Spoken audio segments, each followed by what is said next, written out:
Hello chilli chilli mutton leg piece ഒന്നുമില്ല. എവിടെയാ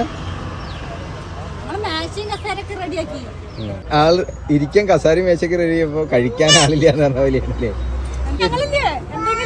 അതെനിക്കറിയാം. എവിടെ വേറെ ഒരുത്തിനും കൂടി ഉണ്ടാന്നല്ലോ. കുത്തി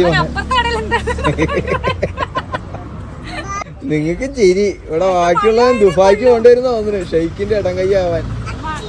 ഇതെവിടുന്ന് റെഡിയാക്കി? എനിക്ക് നല്ല ചില്ലറക്കാരി അല്ലേ?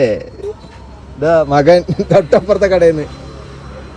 എടി ആ ചായപാത്രം നാളെ അവിടെ കൊണ്ടുവന്ന അവിടെ സ്റ്റവ് ഉണ്ട്. പഞ്ചസാരയും കൊണ്ടുവന്ന മതി. ഒരു പാക്കറ്റ് പാൽപ്പൊടി വെച്ച് നീ 4 പേർക്ക് ചായ ഉണ്ടാക്കാം. നീ ഒരു ചായക്ക് ഇത്ര പൈസ കൊടുക്കണ്ടേ? നിങ്ങൾ ബുദ്ധി ചിന്തിക്ക്.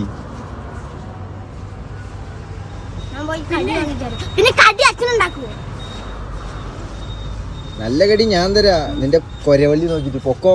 കടിയും കിടിയൊന്നും വേണ്ട. ആ കണ്ണാടി പൊട്ടിക്കണ സ്വത്തേ. ഓരോരുത്തര് സംഭാവനയായി തന്നൊക്കെ നീ പൊട്ടിച്ച് കളയല്ലേ. തിരുവല്ലാമലയില് ഫുൾ കാണിച്ചു തരാട്ടോ. ഒന്ന് കുറെ വണ്ടികൾ അങ്ങോട്ടും ഇങ്ങോട്ടും പോകേണ്ടതല്ലാണ്ട് മനുഷ്യന്മാരും ഇല്ല. എണ്ണി നോക്കേണ്ട ഒരു ആൾക്കാർ. ഇതാണ് നമ്മുടെ ടൗൺ കേട്ടോ, തിരുവല്ലാമല ടൗൺ. അങ്ങോട്ട് നോക്കും. എന്റെ മകൻ തന്നെ ഉള്ള എവിടെ നോക്കിയാലും, അല്ലാതെ ആരുമില്ല. സ്വത്ത് തന്നെ ഉള്ള എവിടെ നോക്കിയാലും അവ ഓരോ കടയിൽ നിന്ന് ഓരോന്ന് മേടിക്കുന്നുണ്ട്. എടാ ഇത് മേടിച്ച് കടം വീട്ടാൻ വേണ്ടി അച്ഛൻ വേറെ ലോൺ എടുക്കേണ്ടി വരുമോ? നിങ്ങൾ ഉപകാരം ചെയ്തില്ലെങ്കിലും ഉപദ്രവങ്ങൾ തന്നെയാണല്ലോ. എരിവുള്ളത് കുറച്ച് മുളക് പൊടി ഇട്ട് കൊടുക്കുക. അതില് അതവിടെ ഉണ്ട് സാധനങ്ങൾ. എന്താ സാധനം അത്? സുരേഷ്, രതീഷ്, ചിത്രഗുപ്തൻ.